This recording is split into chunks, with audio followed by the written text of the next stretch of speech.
le puede resultar simple, pero tiene mucha profundidad.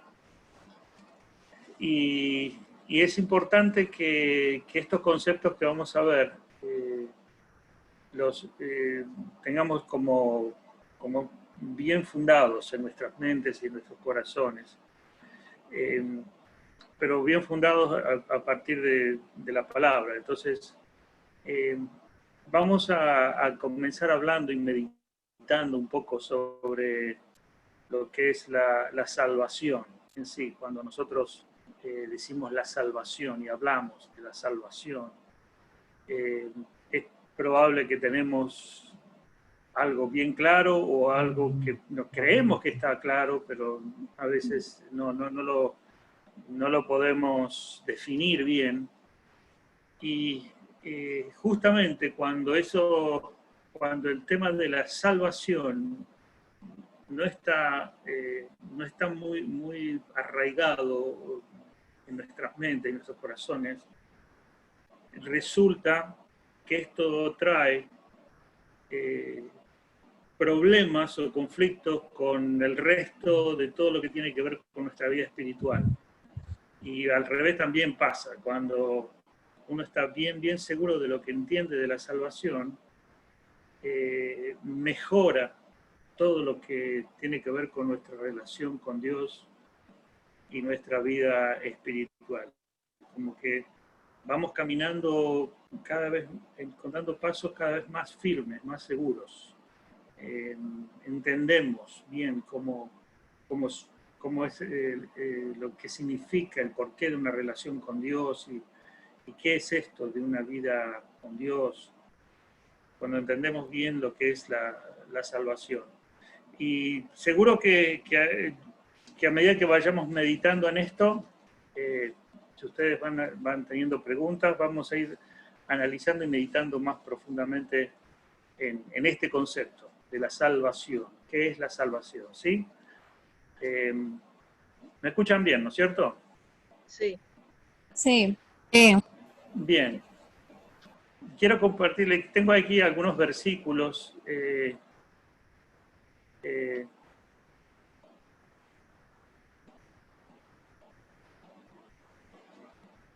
Ser salvo.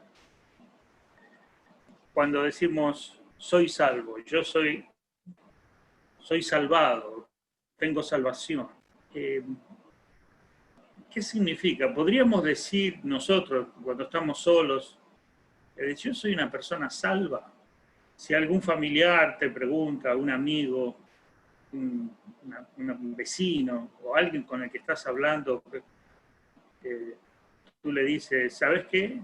Soy salvo. O soy salva. ¿Cómo te miraría? Quizás te pregunta, ¿y eso de qué? ¿De quién? ¿Del coronavirus? No sé, no te entendería. Si le dices así directamente, hablas por teléfono con alguien, le dices, ¿sabes qué, Pepito? Soy salvo. Te va a mirar medio raro, es decir, pero explícame, ¿qué es eso de estar salvo? ¿De salvo de qué? ¿En qué te metiste? Te va a preguntar. Entonces, ¿qué te pasó? Pero uno dice, bueno, pero está bien, ¿qué significa? ¿Qué significa ser salvo? Es decir, está esa palabra, soy salvo de qué? ¿Qué significa? ¿Cómo le podría explicar a alguien que yo soy salvo? ¿Está en la Biblia esa palabra? Bueno, entendemos que sí, que está en la palabra de Dios. La Biblia habla de salvación, de ser salvo. Pero yo, al ser salvo, ¿qué me pueden decir ustedes? Más o menos, si alguien les pregunta, o alguien les hace esta pregunta, bueno, ¿qué es ser salvo? ¿Qué significa? ¿Qué le podrías decir? A ver, alguien que se anime a responder. ¿Qué le podrías decir si alguien te pregunta, te responde o reacciona ante esa afirmación? Yo soy salvo. Yo diría que Jesús rescató rescató mi vida, me rescató del mal. Muy bien. Entonces, te diría, Jesús me rescató del mal. El Correcto. pecado. Del pecado, sí. Pecado, somos salvos del pecado, de, ¿qué más? Eh, Muy bien. No, están respondiendo bien. ¿Qué más podríamos? ¿Alguien más que quisiera agregar qué significa ser salvo? Oh. Soy salvo por ¿Cómo? Perdón. una vida buena, una vida que Dios quiere para nosotros. Soy salvo. Raúl, mira, te escucho un poco cortado. No sé si será el micrófono, te escucho así muy como cortadito. Si hablas un poquito más fuerte o... Dije que ser salvo, Sí. yo le digo a alguien que soy salvo. Sí, perdón por eso. No, está bien. Y si le digo a alguien que soy salvo, primero le voy a decir, soy salvo de Dios, de Jesús, que tengo una vida mejor y más bonita, más buena, y no vivir en pecado.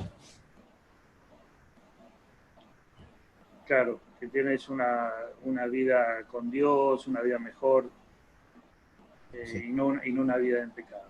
Sí. Una vida como Dios no quiere, no quiere para nosotros. Claro. Bueno, está Ser bien. salvo, pastor, también es ser liberado de la muerte. Muy bien, liberado de la muerte. Está bien, qué bueno ese concepto. Vamos a hablar un poquito de eso. Si alguien te pregunta qué quiere decir que no vas a morir, alguien te puede preguntar, ¿tú crees que no vas a morir al decir que sos libre de la muerte? ¿Tú qué le dirías?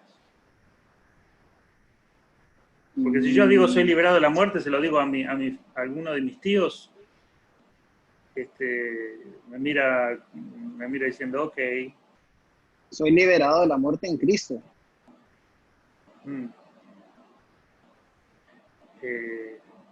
Claro, entiendo que estás hablando de una muerte espiritual. Ahora vamos a hablar de eso, pero Sí.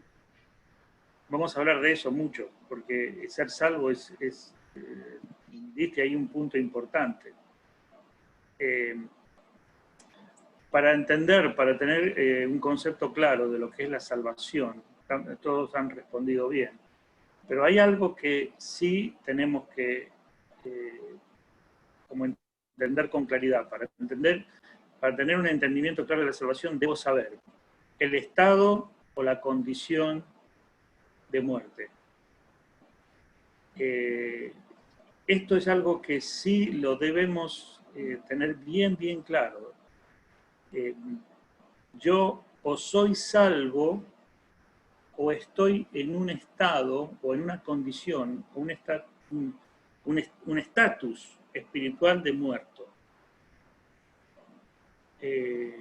Entonces podríamos decir, si el hecho de que yo soy salvo quiere decir que no estoy muerto. Pero entonces, ¿cómo puede ser? Si yo como, si estoy hablando con una persona que está consciente, habla, estudia, es una persona buena, lo quiero, es hasta amigo, familiar, quiere decir que si esa persona no es salva, está muerta. Y yo, al ser salvo, no estoy muerto. Entonces, cuando yo digo soy salvo, tengo que entender, en primer lugar, el estado o condición de muerte en el ser humano o en la persona, en el estado de muerte en los seres humanos. O sea, ahora, nosotros cuando hablamos de muerte, es un tema que muchos dicen, bueno, es muy feo hablar de la muerte porque nos imaginamos o pensamos que muerte es algo que está ausente de conciencia, ausente de vida. Es eso, ausente de vida, ausente de conciencia. Por eso decimos, en realidad no estamos muertos, porque estamos conscientes. ¿Cómo puede ser que yo pueda decir que una persona esté en un estado de muerte espiritual? O sea, el que no es salvo está muerto, podríamos decir. Si ahora soy salvo, estoy vivo, pero antes no estaba vivo, estaba muerto. Esto es algo que la Biblia lo describe así. Ahora, vamos a ver cómo es esto. Fíjense que dice Hebreos 9:27, y de manera que está establecido para que los hombres mueran una sola vez y después de esto el juicio. Dice, está establecido que los hombres mueran una vez, esta es la muerte física, y después de la muerte física el juicio. O sea, es duro esto, pero está diciendo que no hay una mejor vida, como diciendo, bueno, está en un better place, está en un mejor lugar. Aquí la palabra dice que el hombre muere una vez y después va a un juicio. Y cuando habla de juicio, está hablando de un estado de condenación. No está hablando de un lugar donde está Dios o donde un paraíso. Obviamente que nosotros nos encontramos con una persona que perdió su familiar o murió alguien, no le vamos a decir, bueno, es probable que esté en un juicio o vaya a un juicio, ¿no? O esté separado de Dios. Le vamos a decir, está en un mejor lugar, porque suponemos y tenemos una esperanza, pero la Biblia dice que si no es salvo, muere físicamente y va a un juicio. ¿Sí? Dice, la paga del pecado es muerte. Fíjese, la paga del pecado es muerte, mas la dádiva de Dios es vida eterna en Cristo Jesús. Cuando dice la paga del pecado es muerte, está diciendo lo que nosotros tenemos, recibimos por causa de ser pecadores es muerte, pero no está diciendo que es la muerte física, está diciendo la muerte eterna, la condición en la que estamos, en la que está la persona. Alguno puede pensar, bueno, una persona se portó muy mal, entonces con la muerte física ya paga su pecado, digamos. O va espiritualmente vive, no sé, alguien puede pensar, pero no, la persona ya está muerta. Cuando a un criminal lo condenan a muerte, vamos, en los casos donde se condena a muerte, el criminal ya está recibiendo muerte física, pero ya su condenación de muerte ya está establecida. ¿Sí? Dicen, hay más pasajes que dice, por ejemplo, ¿lo alcanzan a ver allí? El pasaje que dice Efesios. Sí. Dice, hablando de Jesús, dice que Él Él os dio vida a vosotros, o sea, a nosotros, cuando ustedes estaban, ¿cómo dicen? Muertos en vuestros delitos y pecados. Acá está describiendo otro estado, otra condición de cómo está el hombre, cómo está la persona. Muertos en delitos y pecados. ¿Podría la persona estar alegre, contento, trabajando con proyectos en la vida? ¿Podría estar disfrutando algo en su vida? ¿Podría estar sintiéndose feliz? Pero en su estado, su condición, es muerto en delito y pecado. Es tremendo. Lo que a mí me llama la atención es que este estatus no lo conoce la gente. el 99,9% de las personas, o sea, los no creyentes, no saben este estado en el que están. Es como un estatus de, si te preguntan de qué nacionalidad eres, y tú dices, la verdad que no sé. Creo que soy ecuatoriano. No estoy seguro. O sea, no saben. Están muertos, pero no saben que están muertos. Así estábamos nosotros, yo también. Me decían, tú estás muerto. Y si alguien me paraba y me decía, mira, tú estás muerto espiritualmente, yo no le iba a creer, decía, este hombre está loco, ¿cómo que voy a estar muerto espiritualmente? ¿No? Pero ese es el estado en el que... Y otros pasajes que hablan de lo mismo, dice, por cuanto todos pecaron y están destituidos de la gloria de Dios. Aquí vamos viendo algo importante, que muerte entonces no significa ausencia o que ya no, la persona no está consciente, como que no puede tocar, no puede moverse, es separado. Y aquí hay algo bien importante que quiero que ustedes lo sepan bien. Muerte está asociada con separación. Entonces, el estado de muerte significa que mi alma está separada de la vida, separada de Dios. Entonces, al estar separado de Dios, yo puedo tener mi vida. Yo puedo decidir, pensar, pero no tiene nada que ver con la vida de Dios. Es una vida propia, pero que delante de Dios no es vida, es muerte. O sea, la vida propia de las personas, el alma, está separado de Dios. Ante estar separado de Dios está muerto. Por eso dice, estamos muertos en delitos y pecados. Destituidos, separados. Después lo vamos a ir viendo. Una persona que está en el juicio de Dios y está en ese estado de recibiendo condenación continúa el estar separado, continúa perpetuamente. Jesús habló de un lugar eterno llamado infierno, que es un estado consciente de separación. ¿Sí? Entonces, cuando vamos entendiendo la salvación, decimos, bueno, me salvó, pero voy entendiendo cómo está el estado. Fíjate qué importante esto, porque esto nos lleva a pensar de que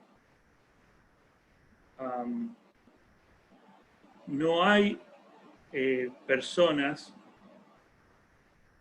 que por ser buenas, o sea, nosotros decimos, bueno, hay personas que son buena gente o inteligentes y puede ser que no estén muertos. No, están muertos. Y otros que están sumergidos en vicios, en drogas, en delincuencia, están muertos. Es difícil pensar que una persona que está, un empresario, una persona de bien, que esté muerto. Suena como, no, yo lo entiendo más bien como alguien que es inmoral. Pero una persona que es moralmente buena, no.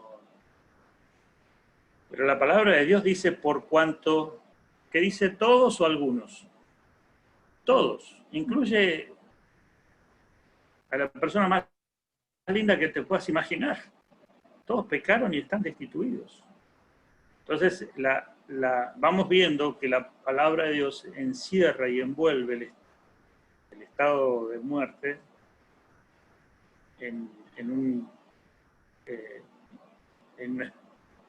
abarca todos.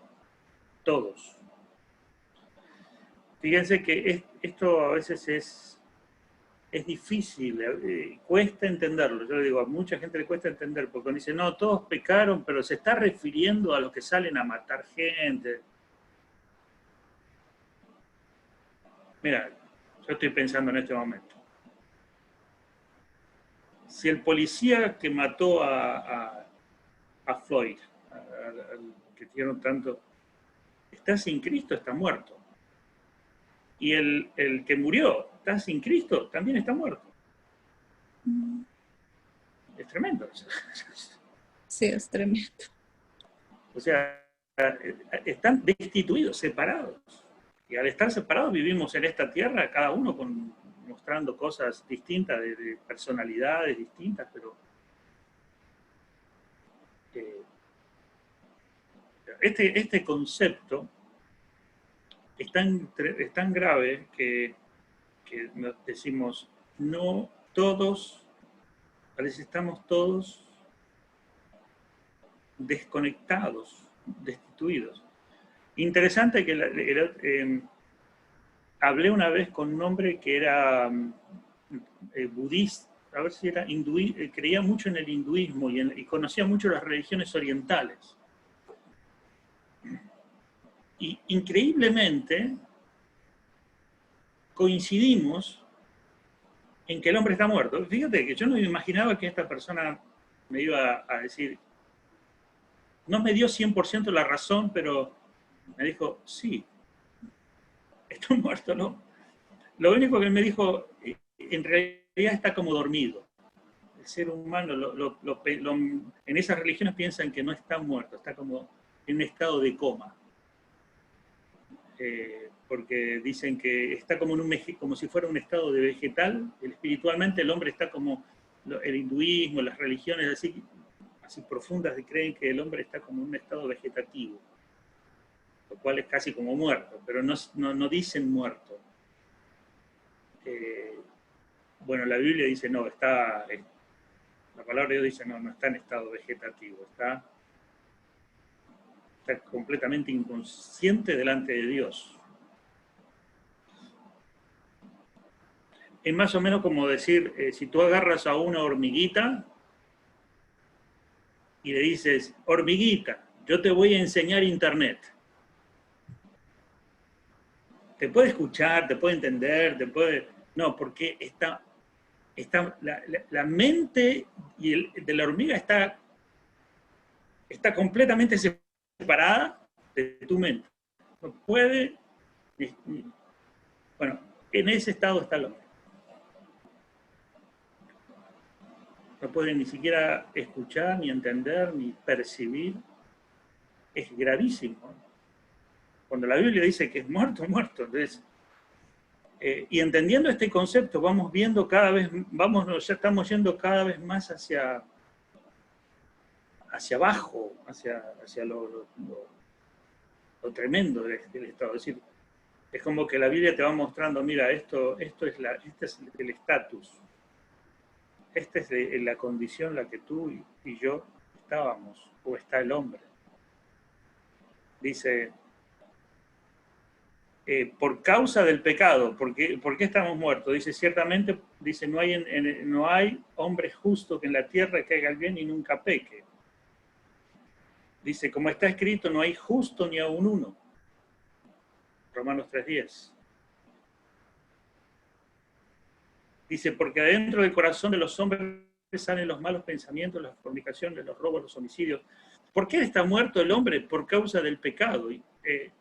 Y entonces dice, ¿por qué está muerto el hombre? Porque el ser humano está en pecado, por cuanto todos pecan. Es decir, nosotros pensamos que el pecado es algo grave, pensamos en la gravedad del pecado, pero piensa esto. ¿Alguna vez dijiste una mentira? Usted, a ver, alguien que me conteste. ¿Alguna vez dijeron una mentira? ¿Mintieron a tu mamá? ¿Alguna vez? Sí, ¿no? Sí. ¿Cómo se llama el que dice mentiras? Mentiroso. Mentiroso. Esa acción reveló tu estado, nuestro estado, de muerte. Mentiroso. Y para Dios es algo infinitamente grave. Infinitamente grave.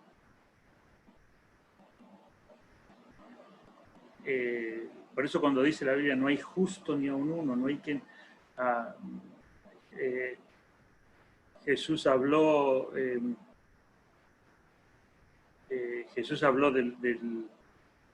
hablaba del pecado, decía a las personas acerca del pecado, y hablaba de una forma muy, muy severa, muy dura, muy grave sobre el pecado. Incluso a un joven le dijo, maestro bueno, y Jesús le dijo, ¿por qué me dices bueno? Tú le dices bueno, como diciendo, tú le dices bueno a cualquiera, no hay buenos, hay uno solo bueno. Como diciendo, nadie califica. Fíjate lo que dice Romanos 5:12. Por tanto, como el pecado entró en el mundo por un hombre, y por el pecado que entró, La muerte.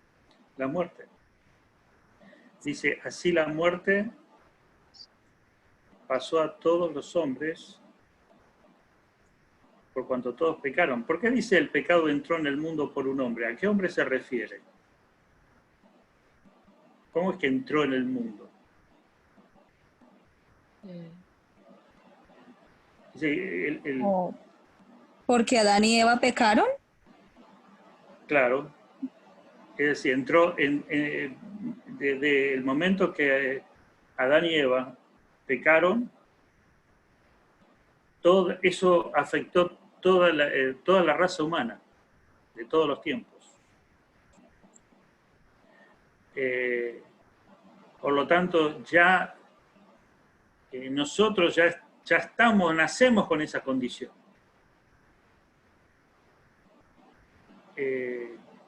Lo que sucede es que luego cuando vamos creciendo vamos tomando conciencia del pecado, vamos tomando conciencia de nuestra condición. Pero ya tenemos el pecado y la naturaleza pecaminosa en nosotros y que se va manifestando. El pecado está en el corazón. En el corazón, y ya lo tenemos desde el nacimiento. Hay un pasaje, bueno, no lo puse aquí, en Salmos dice que en pecado he sido concebido, en pecado he sido formado. Ya estamos en este estado de muerte, de pecado ya viene con nosotros, está en nuestro ADN. Sí. ¿Se entiende? Como que no podemos, es nuestra naturaleza, no podemos salir de esa naturaleza. En un niño se ve, bueno, cuando grita, cuando llora, cuando quiere tomar, dice mío, bueno, lo vemos en los niños, aún en los bebés. El egoísmo. Sí, ya nacimos con eso. Ya nacemos. Sí.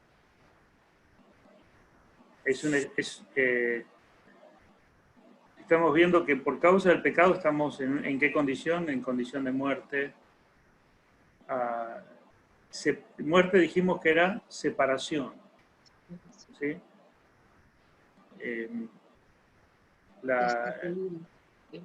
Destituidos, separados. Entendemos que este estado de condición de muerte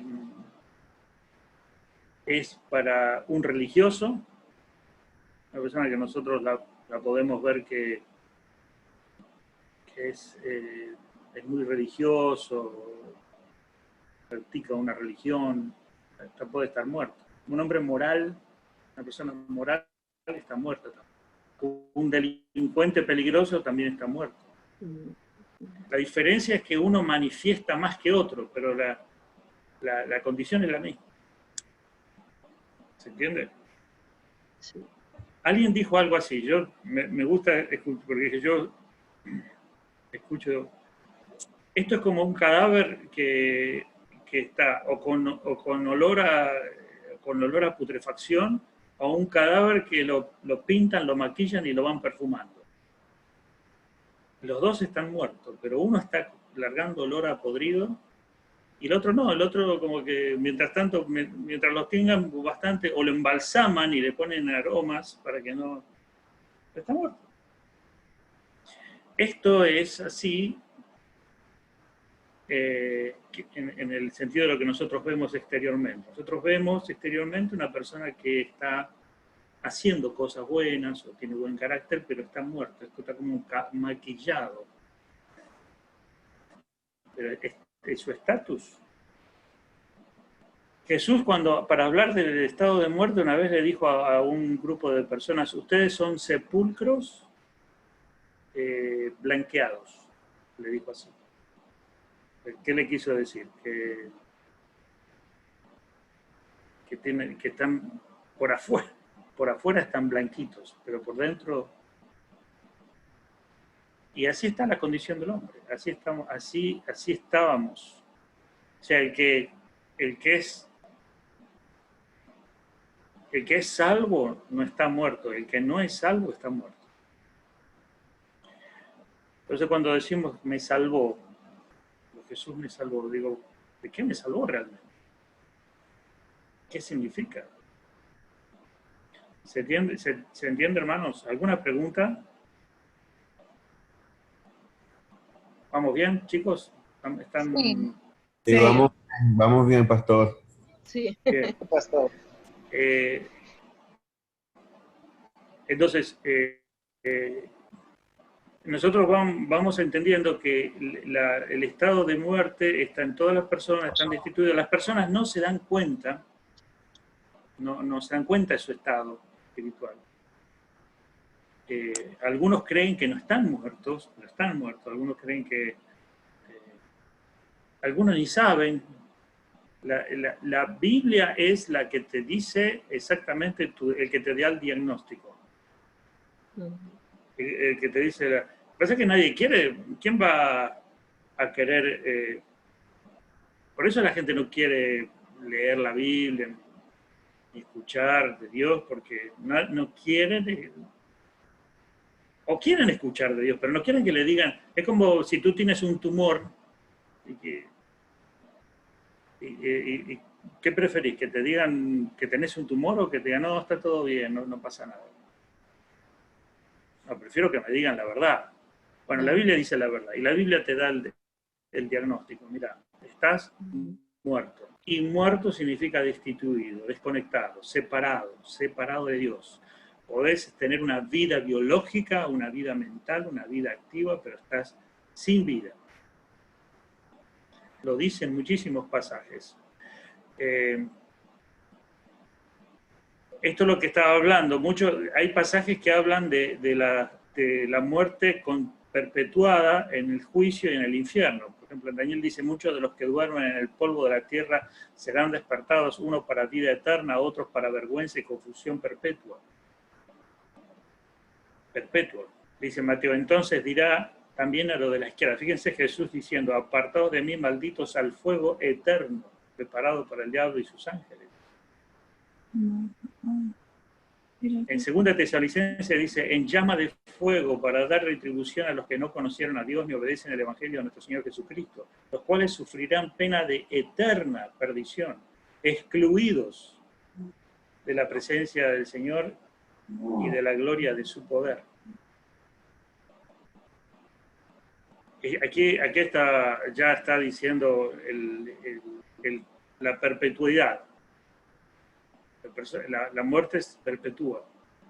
Algunos dicen no, se evapora. Es que uno muere, se va a la tierra y todo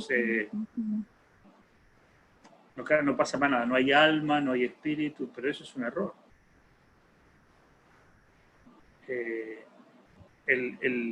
La Biblia habla de una condenación eterna.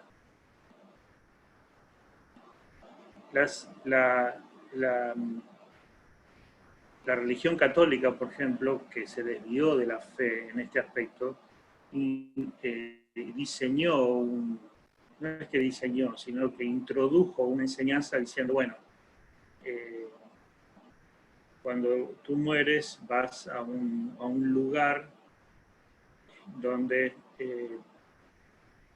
vas a crear un estado de una sala de espera, donde puede ser que ahí te purifiques, y una vez que te purificas pasas a tener a la vida eterna. Entonces se llama el purgatorio. ¿Sí? Otras religiones dicen, bueno, no, tenés que morir y volver a nacer en otro cuerpo, como si fuera otra persona, pero sos la misma que vuelve y la otra persona vas pagando los pecados que hiciste en la vida anterior, por la reencarnación. Entonces siempre la idea de que las religiones dicen, sabemos que hay un problema, ahora ¿cómo se purifica? Bueno, los católicos dicen, bueno, hay que pasar por el purgatorio, el hinduismo, el budismo dice que hay que purificarse a lo largo de muchas vidas, en reencarnación tras reencarnación, y si hiciste algo malo lo vas a pagar después, cuando te reencarnes. La cuestión es que si no lo pagás, lo vas a tener que seguir pagando, hasta que en un día te purificás. Un día, después de miles de vidas, ya te limpiaste. Y si no te limpiaste en miles de vidas, vas a seguir muriendo, reencarnando perpetuamente. Es como un infierno. En cierta manera, creen también en el infierno. Es que la persona sigue en un círculo de muerte y muerte, muerte, vida, muerte. Fíjense en la reencarnación. Pero nosotros no creemos en la reencarnación. Yo te estoy hablando de la reencarnación para explicarte cómo el hombre en su estado de muerte busca la manera de cómo purificarse, porque se da cuenta, algunos se dan cuenta de su estado de muerte y dicen, bueno, entonces ¿cómo me salvo? ¿No? ¿Cómo hago? Otros no les importa, dicen, bueno, la vida hay que vivirla así, vivamos la vida loca, jarajaja y jarajaja, pero otros dicen, no, pará que acá esto no puede ser así. Entonces el hombre, a veces en su estado de desesperación, busca maneras de cómo salvarse, y ahí busca y trata de encontrar maneras de cómo limpiar su pecado, porque al final es el pecado el que lo lleva a la condenación y a la separación de Dios. Sabe que no se va a evaporar su alma, sabe que va a ir a un juicio. Entonces, las religiones tratan de alguna manera ver cómo nos limpiamos de eso, cómo nos salvamos de eso. Y nosotros tenemos una palabra hermosa y una esperanza hermosa. Nosotros sabemos que la salvación es instantánea, es en un momento. ¿Eh?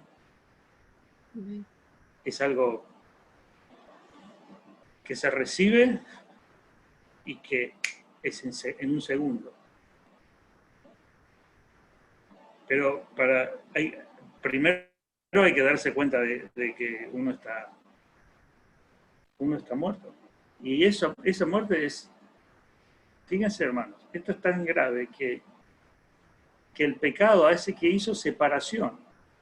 Y es duro decir esto, pero el que está separado, está muerto, es como si quiere hablar con Dios y Dios no lo escucha.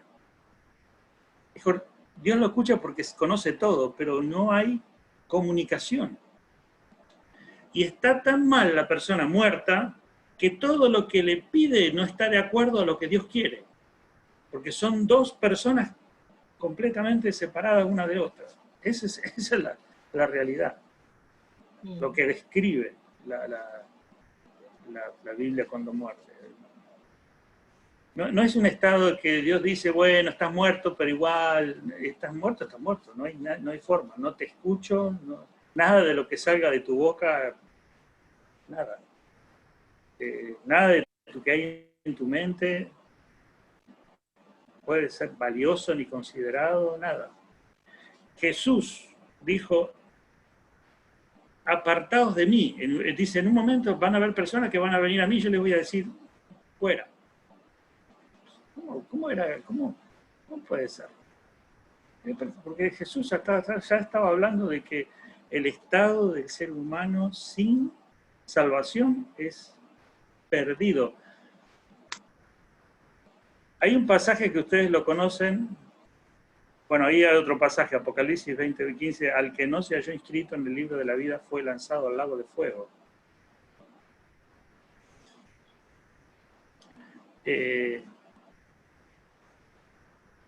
Dice Jesús, de tal manera amó Dios al mundo que envió a su Hijo para que todo aquel que en él crea no se pierda. Esa palabra, perderse, significa estar en un estado de muerte espiritual, de separación de Dios. Y a veces pensamos que es a veces pensamos que perderse puede ser una vida perdida en drogas. Te vuelvo a repetir, hermano. Todo lo que vemos de personas que están andando en malos caminos, en perdición, en drogas, ateos, son todas manifestaciones de la muerte.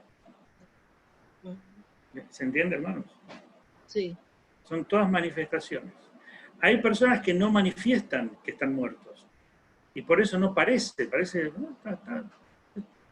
qué linda, qué buena persona. Es bueno, es patriota, es moral.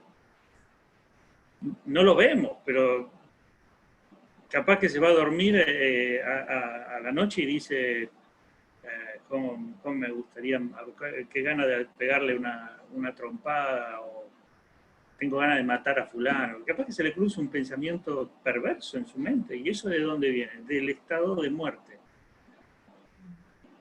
Es tremendo. La persona que está muerta no puede pensar en nada bueno. Bueno, hay muchos pasajes que siguen hablando de cómo es el estado del hombre. Nosotros vamos a seguir viendo un poquito más adelante, pero ya estamos viendo cuando hablamos de salvación, tenemos que pensar el diagnóstico que nos da de lo que estábamos, de lo que éramos, de lo que es el ser humano, de lo diagnóstico nuestro.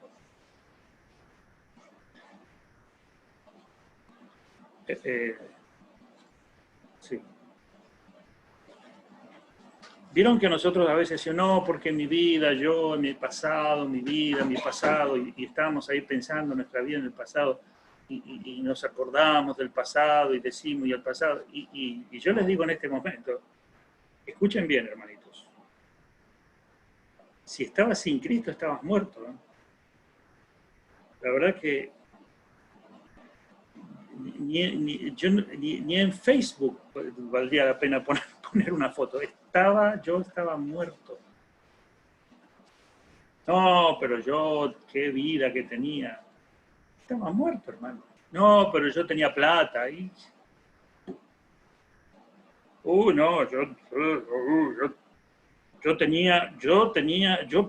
yo conozco, y a veces hay personas que están vivos, pero todavía se están acordando de cuando eran muertos. Tremendo. Entonces digo, no, hermano, está bien, acordate de algunas cosas buenas, pero no tienes que olvidarte de que estabas muerto y que tu estado era terrible y que si te hubieras muerto físicamente te ibas al infierno, fíjate. ¿De qué te servía la lancha y de qué te servía el haberlo pasado bien? Lo que la palabra de Dios te está dando es un diagnóstico terrible, fuerte, negativo, oscuro. Si no lo conocemos ese diagnóstico, si no vemos eso, no podemos apreciar la salvación. Decimos, bueno, la salvación es que Dios me quiere. No, hermano. Tenemos que entender lo que la Biblia dice de tu estado espiritual. de cómo estábamos. Es más, hermanos, ya estábamos en una antesala del infierno. Estábamos en un estado tan deplorable que no podíamos ni siquiera estirar la mano para que alguien tuvo que venir a salvarnos, fíjate, porque nosotros en un estado de muerte no podías pedir ayuda porque estabas muerto. Piensen en esto que les estoy diciendo. ¿Un muerto puede decir auxilio? ¿Sí o no? ¿Puede pedir ayuda a un muerto? ¿Sí? Un muerto puede pedir, revívanme. No, no puede. O sea, tiene que venir alguien a revivirlo. Y eso es lo que Jesús hizo. Ahora vamos a ir viendo cómo pasó eso, qué pasó, entendiendo. Entonces, quiere decir que yo estaba muerto y vino alguien yo era un pedazo de barro y vino alguien y sopló vida en mí. ¡Wow! Eso es la salvación. Claro que nosotros todavía ese estado como no somos muy conscientes de lo grave, como no somos muy conscientes tampoco de lo que es el pecado, no lo vemos tan grave. Pero piensen en esto, hermanos. ¿Cómo será de grave nuestra condición de muerte? ¿Cómo estaríamos tan separados? Que ni siquiera prometerle a Dios que nos vamos a portar bien, ni siquiera eso cuenta. Estábamos tan muertos que ni siquiera la voluntad y el esfuerzo de prometerle a Dios que vamos a hacer las cosas bien, ni siquiera eso podía llegar a ser válido. ¿Cómo sería tan tremendo nuestro estado de muerte que tuvo que venir Dios mismo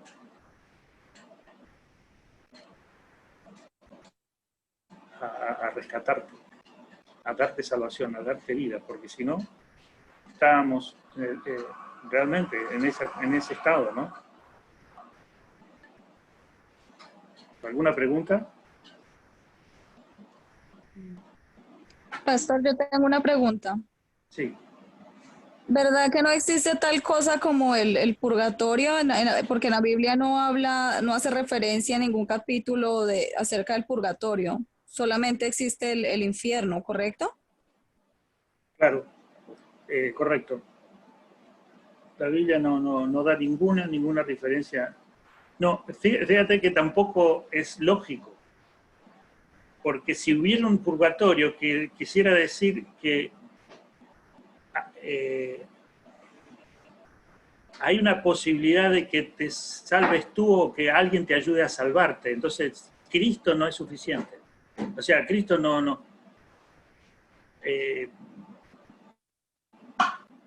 Cristo no es el Salvador completo. O sea, te tienes que salvar tú, o tus méritos, porque el purgatorio es que tú tienes que hacer cosas dentro del purgatorio. Y, Sí, y personas de acá tienen que ayudarte. Entonces, la salvación va a depender de la gente, de otras personas. Entonces, ¿para qué Cristo? No tiene ni lógica esto purgatorio. Es más, el purgatorio es una doctrina que pone a la obra de Cristo como nada. El hombre o lo salvan, o lo resucitan, o está muerto, o está en juicio. ¿Se entiende? sí.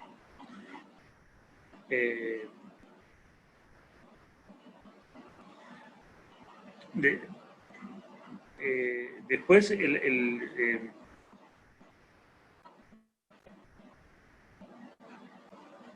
algunos pueden pensar, bueno, yo cambio. Bueno, Yo sí, soy muy pecador, yo estoy muerto, pero yo cambio mi vida, empiezo a portarme bien, empiezo a hacer las cosas bien. Y a medida que me voy portando bien, yo voy salvándome. Voy diciendo, tampoco. No puedes. Si el estado de muerte es tan tremendo que no te deja salir de ese estado. O sea, no puedes tú mismo salir de pasar de muerte a vida por ti mismo. No puedes hacer nada. Por eso es que se habla de salvación.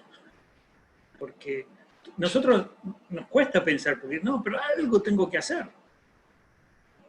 Y la realidad, si tú tuvieras que hacer algo, entonces el que te salvó, pero compartió la salvación. O sea, parte hizo él y parte hiciste tú. Y muchas religiones enseñan eso. La salvación es compartida. Dios te salva, pero tú pones de tu parte. Si tú pudieras poner de tu parte, entonces no estarías muerto. La Biblia dice que estás muerto. Ahí lo dice claramente. No puedes poner nada. Es tremenda, es fuerte la condición en la que estamos, lo que dice la Biblia. Pero a mí me encanta pensar esto, porque esto me hace pensar cada vez más en lo grandioso que es Dios. No me quedan palabras para decir lo que se llama la gracia. Esto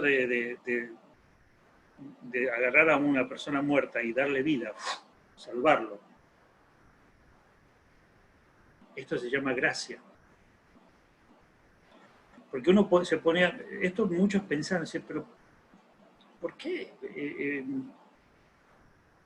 ¿Cómo es que Dios algo, me vio muerto, pero algo tuvo que haber visto? O sea, lo tuve que haber movido yo, hacer algo para que, bueno, lo voy a salvar.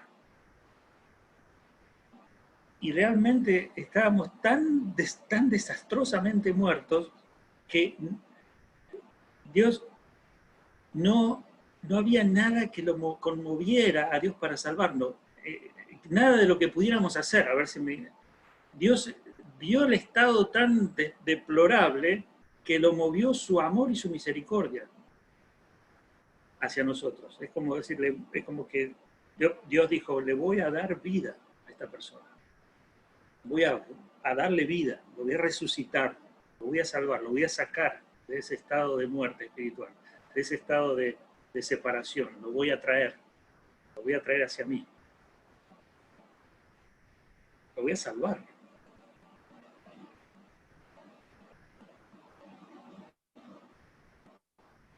Amén. Amén. Amén. Cuando en esta lección estamos viendo el tema de la condición. Si alguien te pregunta, bueno, ¿qué me salvó? ¿Por qué soy salvo? Bueno, sencillamente yo estaba muerto y ahora estoy vivo. Yo estaba sin vida y ahora tengo vida.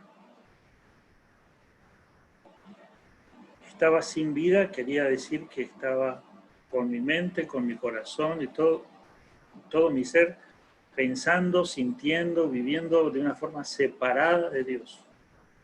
Y como consecuencia de eso me iba a llevar a vivir en un infierno. Y yo salí de ese estado, o sea, alguien me dio vida, me sacó, podríamos decir, me sacó de allí y me introdujo en vida. Y esto es importante, hermanos, entender esto del estado de la condición, porque fíjense lo que puede pasar. Yo he escuchado a muchas personas a lo largo de estos años que yo les pregunto, ¿por qué usted cree en Jesús? y me contestan, yo estaba muy enfermo de una enfermedad de la columna, de una enfermedad en la cadera, y Jesús me sanó, y ahora estoy sano. Entonces Jesús es bueno conmigo y me sanó de la enfermedad.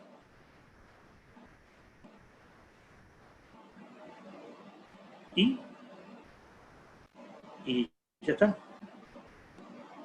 Está muerto todavía. ¿Qué es lo que hizo Jesús? ¿Curar una enfermedad? No, yo estaba mal en mi matrimonio y mi matrimonio se arregló. ¿Y? Puedes estar llevándote bien con tu esposo o tu esposa y estar muerto.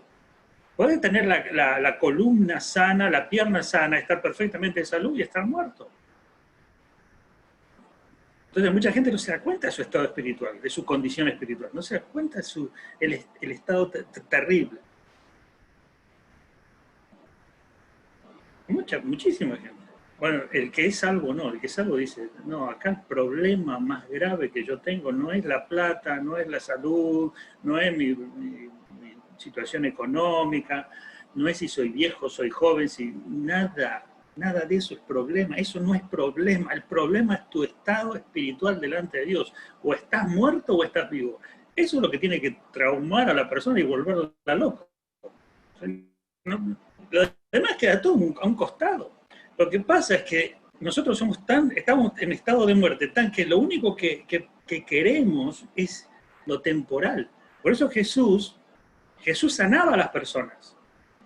Jesús hacía milagros, pero esos milagros que él hacía eran para decirle, mira, yo te recobré la vista, te sané, te di vista, estaba ciego y te di la vista, pero sabes que hay un problema mayor, ¿no es cierto? No, ya puedo ver, gloria a Dios. No, pero sabes que tienes un problema más grave que el problema de la ceguera. No, y la gente no le importaba eso. Ahora veo, ahora puedo hacer negocios, ahora puedo irme de vacaciones. Gracias, Señor, ahora puedo vivir acá en la tierra. Y el Señor dice, estás muerto, hermano. Yo hice un milagro contigo para que te des cuenta de tu estado espiritual. Por eso hice un milagro, para ver si te das cuenta que tenés una necesidad mayor. Le digo, hermanos, esto tenemos que tenerlo claro. No, sí, el Señor me sanó, me dio, me ayudó en las cosas temporales, pero algo que el Señor hizo es darme vida. Darme vida. Salvarme, basta. Ya con eso, casi que tendríamos... Es que esa es la razón por la cual le vamos a adorar siempre. Es que nos dio vida. Porque aparte, la vida que nos dio no es estos años que vamos a vivir, es vida eterna. Fíjense esto, hermanos. La salvación es vida eterna. Ahora, eso es otra cosa que a nosotros nos cuesta entender. ¿Cómo no? Yo quiero una vida acá en la tierra, la mejor vida. E incluso hay libros que dicen, tu mejor vida aquí en la tierra, como si fuera algo tan importante, hermano. La vida que tengo es vida de Dios y en esta tierra es bien pasajera. Pero la vida realmente, la vida es la que voy a vivir, es la que estoy viviendo, pero la que se va a proyectar es la eternidad. Amén. Eso es. Amén. Eso es. Amén. Fíjense.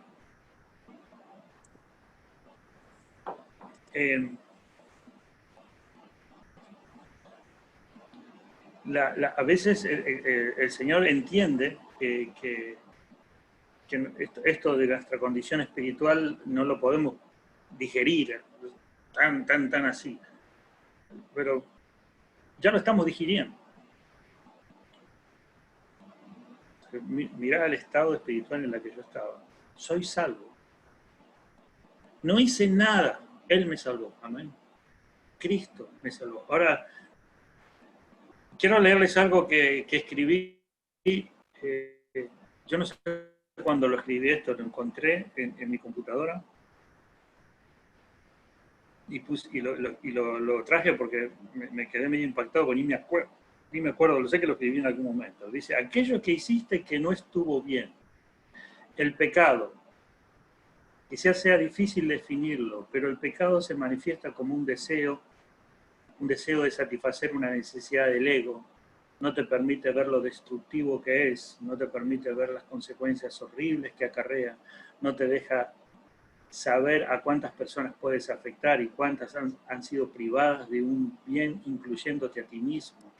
El pecado destruye, enceguece, corrompe y cuántas cosas más podemos agregar. Lo que hiciste fue el resultado de lo que estaba dentro tuyo. Fíjate, el pecado está dentro de nosotros y por eso hacemos algo que es pecado. No es que es pecado cuando lo hacemos, sino que ya está dentro de nosotros, el corazón ya sale. El pecado está en tu mente, en tu alma, afectando tus pensamientos, emociones, sentimientos. Y por último, el pecado sale a la luz y se expresa a través de una acción. El pecado solo necesita una mente donde alojarse, un cuerpo donde residir. Una vez allí, hace a la persona culpable y esclava de él. Necesitamos algo más que el perdón por nuestras malas acciones. Necesitamos que el pecado sea destruido. Lamentablemente, debido a que el pecado cohabita con la esencia del hombre, que es espiritual, el pecado no se destruye con la destrucción del cuerpo físico. Uno piensa, bueno, cuando se destruye el cuerpo físico, el pecado se evapora. No. Sino que sigue fusionando con el alma del hombre en un escenario desolador, horrendo, llamado infierno. ¿Quién podrá extirpar el pecado del alma del ser humano así como quien extirpa un tumor maligno y destruirlo completamente? Dice, no alcanzo a leer qué dice arriba. A ver, ¿alguno que lo lea?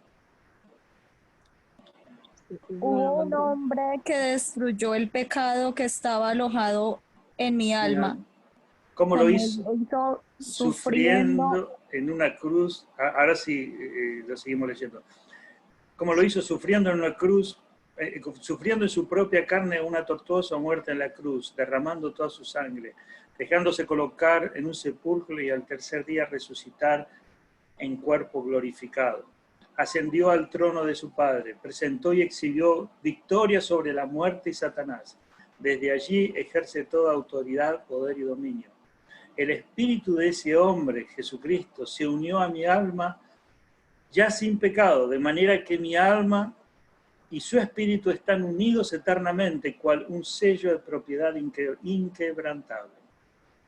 Ahora bien, si el pecado fue destruido, ¿por qué sigo experimentando deseos egoístas y malas intenciones? Y estas los dejo porque en la próxima vamos a hablar. Porque mientras tengamos un cuerpo físico, seguiremos teniendo una naturaleza contaminada y corrompida por el pecado, que aún se manifiesta su presencia y poder en nosotros. Pero debido a que somos salvos, tenemos poder sobre el pecado. Amén. Amén. Amén. Fíjate, hermano.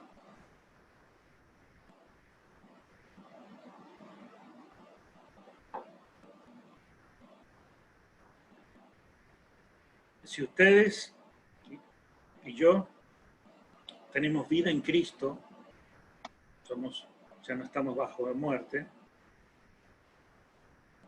esa vida va a tener destellos de manifestación. Van a haber cosas que van a aparecer.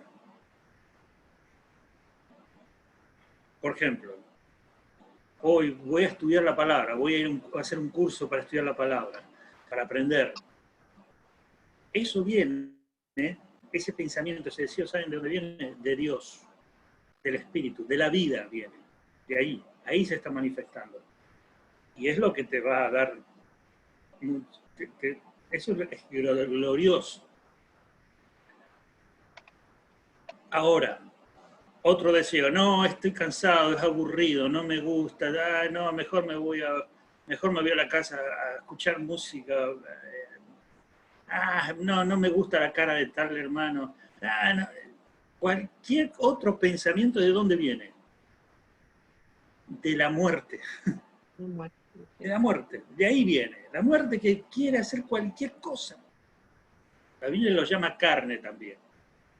Pecado, carne. Es terrible, quiere hacer lo que se le da la gana y cree que le va a ir bien, cree que va a ir bárbaro. Pastor, una pregunta. Pero Sí. también ese tipo de pensamientos también puede ser Satanás, ¿verdad? Bueno, Satanás no, una vez que una persona es salva, Satanás no tiene poder, no tiene inferencia en el cuerpo de la persona, en la mente. Los pensamientos son de nosotros mismos.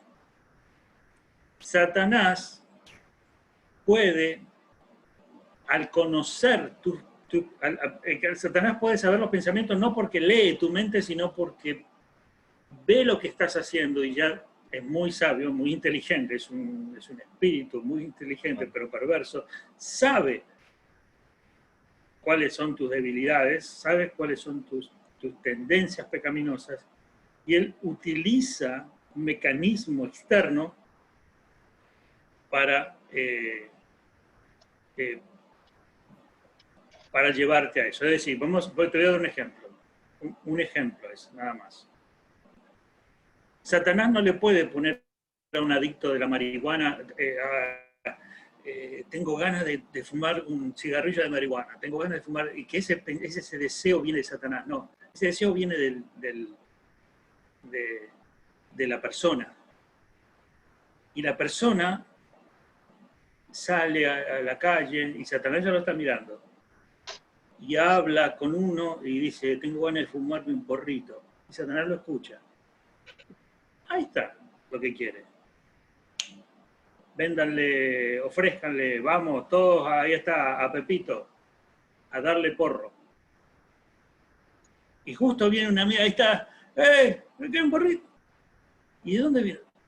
Ahí es donde interviene Satanás, porque escucha, sabe, porque te ve actuar, sabe lo que estás pensando porque ve tus acciones. Pero él no puede leer los pensamientos de uno. No puede leer los pensamientos. No. Pero fíjate, si nosotros sin tener tanto poder ya más o menos sabemos lo que está pensando una persona por solo verle la cara, Satanás que está mirando, tiene un ejército de ángeles, tiene un control no es que también Satanás está con cada uno, tampoco, porque es un ángel, no está en cada persona. Tiene todo un sistema, todo un reino. Sí, claro, pero los pensamientos malos vienen del corazón pecaminoso de nosotros, que conservamos todavía eso que... Eso es lo que le damos del pecado. Claro, es el pecado, todavía mora en nosotros. Y es la muerte, es lo que se llama, todo tiene que ver con... Pecado original. Con el pecado original, con la muerte, con nuestro estado de separación.